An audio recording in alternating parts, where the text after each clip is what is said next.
E se dentro dessa dita periferia surge um escritor de texto forte e violento que traz as vozes e as vidas destas áreas para o cenário literário do país? Como se explica? E agora você vai ouvir minha voz, filho da puta. Temos aqui um escritor. Um escritor. O escritor não mora nos Jardins, não mora na Barra, não mora em Boa Viagem. Ele mora em Capão Redondo. Sabe onde é Capão Redondo? A polícia militar sabe. Leva a bala. Prepare seus olhos pra contemplar horrores. Não adianta ter milhões se não somos um. Forte legal de inteligência. Ninguém sabe. Se libertar das algemas da carne. Aqui o poeta que usa. Esforço, esse é o nome do talento. Como escreveu os inimigos não mandam flores. Muita paz, muito amor pra vocês. Se merecer, se não merecer também, bem-vindos à guerra. Ferrez é um dos maiores escritores vivos do país. Eu tenho orgulho de ser seu contemporâneo. Tenho alegria de, ao conhecer o livro dele, ao ler o livro dele, tomei a iniciativa de procurá-lo e assim nos tornamos amigos. Somos pessoas muito diferentes porque eu tenho uma outra matriz, mas para mim é importante conhecer um cara como ele e é um herói, assim, um herói no sentido de que ele usou o que tinha à mão, uma caneta, né, e a informação que ele tinha do que ele leu e do que ele viveu, e com isso construiu a sua literatura, e mais do que a sua literatura, ele construiu um exemplo para outros garotos, né, garotos da geração dele e garotos da geração posterior. É importante as pessoas saberem que a vida na periferia para os jovens fora do crime, e a vida para os jovens também fora da música ou fora do esporte. Tem um outro caminho, a literatura. Quem apontou esse caminho foi Ferrez. Então, puxa, é uma pessoa muito importante para a nossa época. Ferrez, mistura de Virgulino Ferreira, o Lampião, com o Z de Zumbi dos Palmares. Guerreiros brasileiros. Guerreiros como a população de Capão Redondo. Em 1996 eu trabalhava na Ética Manpower, né, mano? Que era uma empresa, eu era arquivista do Arquivo Morto, né, mano? É um arquivo morto assim que ficava... Arquivo Morto é um barato onde fica os olerites e tal, um lugar que ninguém vai, e a gente fica separando por ordem alfabética, é um trabalho maravilhoso para fazer. Então entre um trampo e outro eu fazia umas poesias, né, mano? E deixava nos painéis e tal. Foi quando a dona da empresa, a dona Ana, viu as poesias e mandou me chamar no escritório dela. Aí meu patrão até falou assim, ó, o meu gerente da sessão falou, ih, mano, já era pra você, mano. Quando a dona Ana manda chamar na sala dela, ó, chicote estrala. Aí eu fui lá e a mulher gostava de poesia, mano. Aí eu fiz um livro, tá, um original, e mandei pra ela, né, mano, um boneco assim, pá. E aí ela mandou cheio de risco, mano, cheio de rasuras o livro de volta. Então quando ela riscou o livro todo ali, pôs as observações, eu não entendi bem o que era, mas eu já me desanimei. Aí depois, quando eu liguei na sexta-feira, eu tinha ficado a semana toda sem trampar. Liguei na sexta-feira, falei com o meu gerente, falei, pô, e aí, como que tá, tal, já fizeram a minha carta, aí já me mandaram embora. Ele falou, não, a dona Ana tá doida pra falar com você aí, você não aparece, peão? E aí ela resolveu patrocinar o livro, e aí foi o primeiro livro que eu lancei, em 22 de novembro de 1997, que é o Fortaleza da Desilusão. E eu lembro que quando a gente começou a andar junto, isso que ele tinha 12, 13 anos, eu tinha 14, aí ele tinha umas ideias assim que a gente achava louco, né? Nossa, o cara, ele sempre pensou em grife, roupa e livro. E isso é coisa de pequeno, isso era coisa de moleque. E quando ele falava isso, a gente achava que era um sonho de criança, né? Ah, ele é muito novo, né? Um dia ele vai mudar de ideia, né? Um dia ele vai ter outras coisas. Aí quando ele começou a fazer os primeiros escritos de poesia concreta, que é o que ele começou a carreira dele, de poesia concreta, que negócio é esse? Aí ele começou a se dedicar, fazia umas coisas, a gente achava estranho, porque a poesia concreta é uma coisa meio visual, né? Eu nunca achava que isso ia dar. Eu falei, nossa, isso aí... E ainda mais, a gente mora num lugar que ninguém lia, ninguém gostava de ler. Eu acho que todo mundo tinha que tomar isso como exemplo, porque uma pessoa que desde criança já tem um ideal, não é qualquer um que tem isso. Não é todo mundo que tem objetivos tão cedo, né? E aí eu fui pra rua vender o livro, né? Foi quando um amigo meu, o Fábio, trabalhava na distribuidora, e ele me ligou e falou que a distribuidora estava interessada nos volumes do Fortaleza, né? E eu tinha, assim, uns 1000 livros em casa ainda, a editora tinha feito 1500 exemplares, e eu vendendo na rua estava muito difícil mesmo para vender na rua. O primeiro livro dele, que foi Fortaleza da Desilusão, a gente colocava dentro das mochilas, inclusive ia vendendo em porta, na mão dos nossos colegas, mas ninguém entendia, falava, os caras deixam colado, vendendo livro. E nossa, era sofrimento da porra, no calorzão do caralho, com as mochilas nas costas. O Pés tinha uma câmera que carregava umas 2 baterias e já vinha filmando esse gente quando era moleque. E o pessoal zoava a gente pra caramba, falava, mano, esse cara aí tá à toa vendendo livro.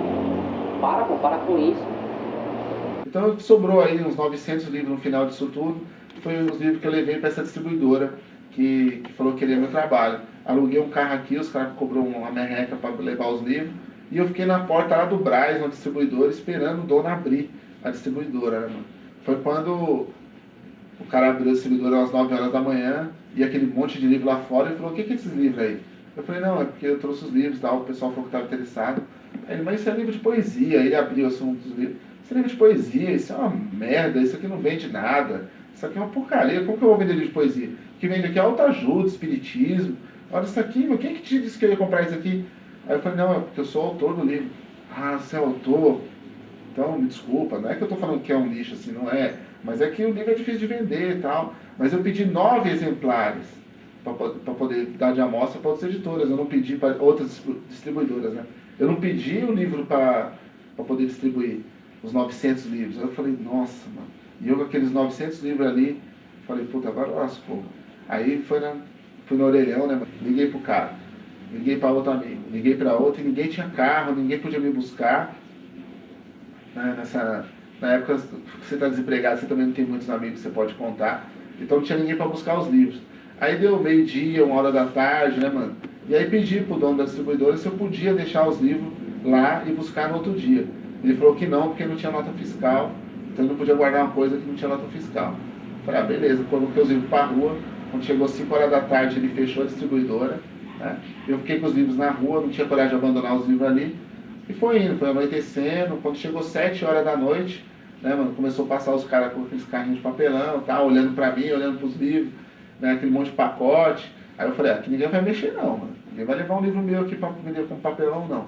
E quando deu 8h da noite, um dono do bar que estava em frente me viu e falou, mano, você tá aí o dia todo aí, já é de noite, já, o que você tá fazendo com esses negócios? Eu falei, não, contei a história, né, que eu ia vender os livros, que foi um engano, né, que na verdade o cara não tinha comprado os livros. Sorte que o dono do bar pegou os livros, me ajudou a carregar para dentro do bar, eu coloquei os livros lá, e depois fiquei um mês indo no Brás buscando os livros na mochila, né, o Fábio também, que me arrumou essa distribuidora, começou a ir comigo buscar os livros também, e a gente ficou trazendo os livros, mano, do Brás pra cá, até trazer todos os pacotes, assim. E aí foi a época que eu desanimei, falei, porra, não vou escrever mais não, eu tô desempregado, tô tentando vender os livros, não vende, tudo dando errado, né, mano? E aí vem cobrança de família, sua mãe cobrando, seu pai, todo mundo querendo que você trabalhe, e você não arruma emprego, e todo mundo criticando, porra, negócio de escritor, aqui ninguém lê, o cara com negócio de escritor aí, quer ser escritor. E foi uma época muito difícil mesmo. E foi a época que eu tava desistindo, foi a época que eu tive que vender o computador, de vender todas as coisas dentro de casa que eu tinha. O cara, todo mundo sabe quando fica desempregado, começa a vender as coisas, não tem mais como se manter. E eu fiquei no meu quarto só com o sofá, dormia no sofá e com um monte de livro, mano. Porque meus livros, minhas revistas e quadrinhos eu nunca desfiz. Então, quando eu era pequeno, o resto me chamava pra sair com ele, né? Eu tinha em casa chamar meu irmão. Meu irmão dormia até mais tarde, não queria ir. Aí o Fez me chamava, a gente ia lá pro centro, na livraria Muito Prazer, comprar gibi só com o dinheiro da produção e o contato da revista. E era uma satisfação ele pegar a revista e trazer para casa, colocar na sua coleção, depois de um mês de trabalho de balconista, uma padaria. E todo dia saía cedo para trabalhar. Aí quando eu chegava no serviço de tarde, o Reginaldo me pedia um conto para comprar um gibi, isso para poder ler. Mas era todo dia que ele fazia isso. E eu sempre falava com ele, para que você quer esse gibi? Não, para me ler, pai. É tanto que mas ele não podia ler o resto, o que já tinha comprado, tinha que comprar outros novos. É tanto que a estante dele está cheia de gibi. Ele disse que queria ser desenhista, ele ia no gibi. Hoje ele é escritor. É tanto que ele já escreveu os 3 livros, ele tem outros 3 aí, que ele me deu para mim. Eu estou satisfeito, tenho orgulho do filho que Deus me deu, e eu estou satisfeito. Não precisa mais do que isso. Isso é trabalho, não me dá desgosto, que eu tenho muito orgulho dos meus filhos. E até hoje, graças a Deus, eu não tenho que falar dele. Nunca vendi nenhuma, assim. Passei várias crises, mas esses eu nunca mexi. Ele foi um garoto exemplo para a nossa sociedade, para o nosso bairro, né? Então o cara agora, ele com muito sacrifício, ele conseguiu subir um pouquinho. Só que eu acho, um detalhe, ele tem um defeito. Ele devia ter comprado, já que ele ganhou algum dinheiro, ele devia ter comprado primeiro um Fusquinha. Pra ele levar a família pra passear. Um Fusquinha azul ou vermelho, é minha paixão, né? Eu espero que futuramente ele compre um Fusquinha pra andar com a mãe, com o irmão, com a irmã e tudo mais, né? Então, não, eu queria que ele comprasse um Fusquinha pra ele começar na vida, devagar, né? Agora, comprar uma moto, a moto além de ser perigosa, não pode me levar, porque nós somos tudo gordos. É a família dos gordos, entendeu? Se liga, ele faz entrevista, ele vai pra outros estados, ele tem que ter um carro na mão, nem que seja um Fusquinha pra começar. Mas você é arrebentado. Agora, ele começou do nada, ele começou sentado numa mesa, sem uma xícara de café, sem nada pra tomar. Certo? Muitas vezes ele levantava, de madrugada, vinha na cozinha tomar um cafezinho, ele não encontrava um café. Ele também, né? E todo mundo criticava, todo mundo mandava trabalhar, né? A própria família discriminava ele, porque chamava ele de acomodado, né? Além do pai ter ido embora de casa, o pessoal não sabia o que ele estava fazendo. Nesse tempo, dentro das 4 paredes do quarto dele, só ele e Deus sabia o que ele passava ali dentro, né? Além das nossas lutas, nossas dificuldades, ele foi um herói. Foi a época que um parceiro meu chegou e falou assim, eu peguei um notebook aqui emprestado da minha mãe, então ela nem sabe que eu tô te prestando, mas não desiste não, mano, escreve o livro e tal. E foi quando eu decidi escrever o Capão Pecado, que eu falei, eu vou fazer um livro contando o nosso lado daqui e contando tudo o que acontece com a gente, né, mano? Meus autores prediletos, vamos começar pelo Ferrez. O Ferrez foi um cara que influenciou a minha vida. O primeiro livro que eu li na vida foi o Capão Pecado, né? Depois vem Graciliano Ramos, vem Jô Soares,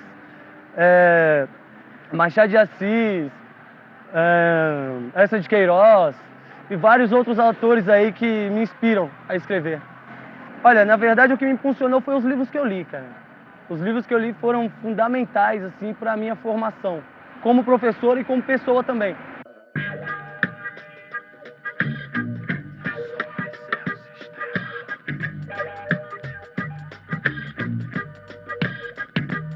Eu sei que a morte é mais forte, mas por sorte sou preto do norte. A minha hora ainda não chegou, o que passou, passou. Ficou pra trás, errei, eu sei, usei, vendi, contribuí.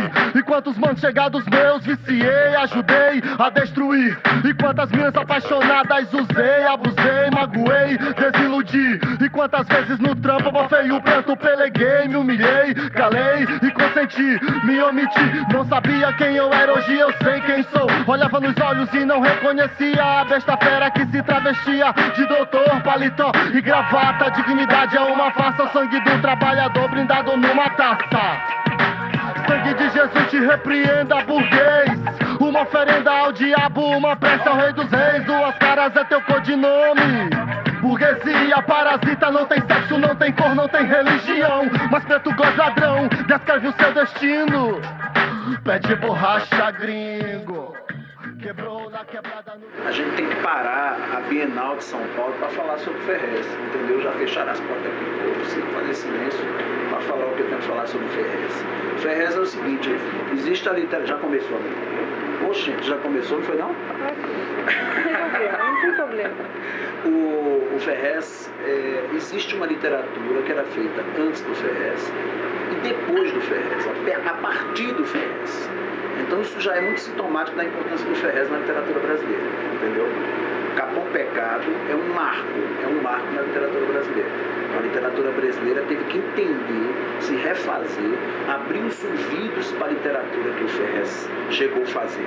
Isso aí já é importantíssimo. Além do que, o Ferrez é super gente fina, é muito engraçado, é muito bem-humorado, é uma excelente companhia para viajar.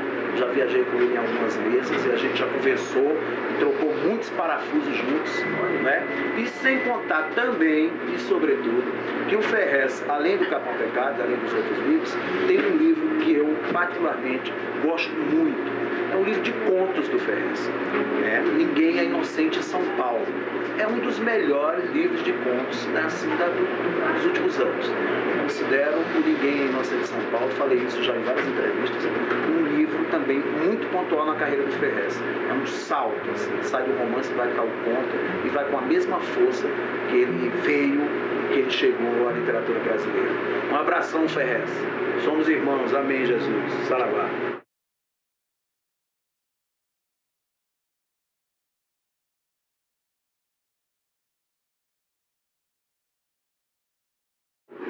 O livro é o Manual Prático do Ódio, que em italiano eu traduzi, fiz a tradução literal, quer dizer, é Manuale Pratico di Odio, em italiano. Achei o livro muito bom, realmente. Eu achei a coisa mais linda, o estudo e análise psicológica dos vários personagens que compõem esse conto, esse livro. E, digamos assim, a história, o assunto do livro em si, a história desse assalto num banco, afinal se torna uma coisa secundária se considerar o peso dos vários personagens, porque eu acho que a coisa mais importante naquele livro são os personagens, todos os personagens, quer dizer, o Sasso Capeta, o Regis, a Aninha, cada um é fruto de um estudo, de uma análise fantástica.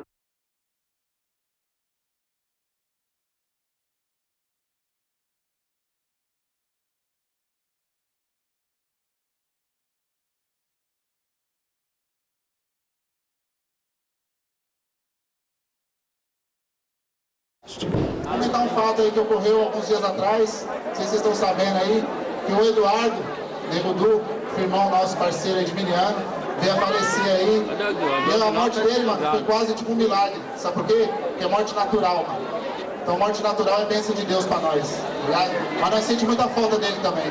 Estamos muito chateados, e hoje nós estamos aqui só pra homenagear ele. Esse livro aqui, ó, foi o último livro que ele pediu emprestado pra mim. Olha o exemplo do mano. O mano saía daqui para ir lá no Jardim Comercial buscar um livro emprestado comigo. Depois de um mês ele ia devolver. Tava trocando ideia com a mãe dele aqui e ela falou que ele ia em cima do beliche, tá ligado? Eu separei só uma poesia, mano.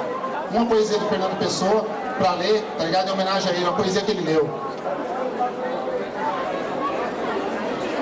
Como a noite é longa, toda noite é assim. Senta-te, ama, perto, do leite onde esperto. Vem para o pé de mim. Amei tanta coisa, hoje nada existe. Beleza. Aqui ao pé da cama, canta-me, minha ama, uma canção triste. Era uma princesa que me amou. Já sei, como estou esquecido. Canta-me ao ouvido e adormecerei. Quem é feito de tu, que fiz eu de mim, deixa-me dormir. Dormir a sorrir e seja este o meu fim. Tem tudo a ver com o mano, né, mano? Uma salva de palmas.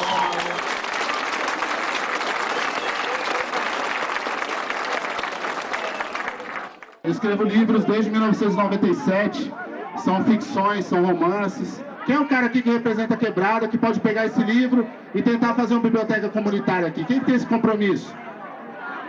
Quem é o humano? Quem é a mina que pode começar com esse compromisso aí? De plantar essa ideia? Thelma, tá com o compromisso feito. Quando a gente terminar, quando eu sair daqui, eu vou te dar as revistas também. Vou pegar seu telefone, que precisar de livro eu vou mandar pra cá. Certo? Nós vamos começar uma biblioteca na Quebrada. Tem que ter bar, tem que ter igreja, mas tem que ter área de lazer, tem que ter biblioteca. Certo? Para as crianças terem um futuro amanhã ou depois, não ficar só os filhos do boy tendo futuro. O meu povo só vê elite lá em cima porque ele tá de joelho. Então a gente tem que começar a declarar guerra para poder saber qual é o lado certo e o lado errado da coisa. Depois que tiver os dois lados sabendo, a gente pode até trocar ideia. Mas ó, olha para trás nesse banner aí, ó. Essa é a amostra do Brasil, vê se tem algum negro no banner. Então a escola particular não tem negro. Negro não tem poder aquisitivo. Esse é o maior preconceito que tem. O estereótipo tá aí, ó. Até no programa. Entendeu? Então, como que a gente vai falar de diferenças se a gente não promove, tá ligado? A igualdade. Com frio, sozinha cavalgar, vê que o homem idolatra a farsa perpetuada, o início do grande nada. Percorre o tempo negro, vê deuses com malícia, o cavaleiro é digno por inteiro, o homem acredita, repensa e duvida. Mas o destino do guerreiro é medido pela distância do dinheiro. A humildade é a roupa que o veste. Pensa no futuro, mas do passado não se esquece. A virtude do solitário vai além de uma vida pura. Flores, céu azul, andar reto com saber e firmeza é a cura. A jornada do guerreiro, o herói do desassossego.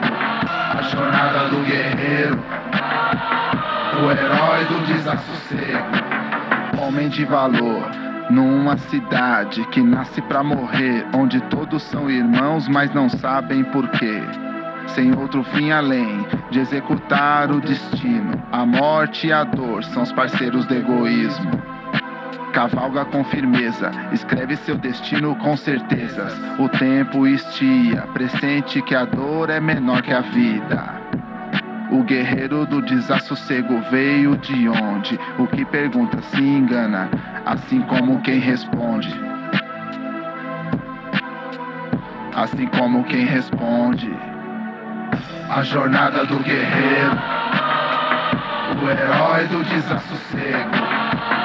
A jornada do guerreiro, o herói do desassossego. Vê ricos e pobres unidos sem nada, sentem que todos querem a fé roubada. Igrejas queimadas, o orgulho os levou ao grande nada. Longe do céu azul, flores no campo, perto do desgosto e espanto.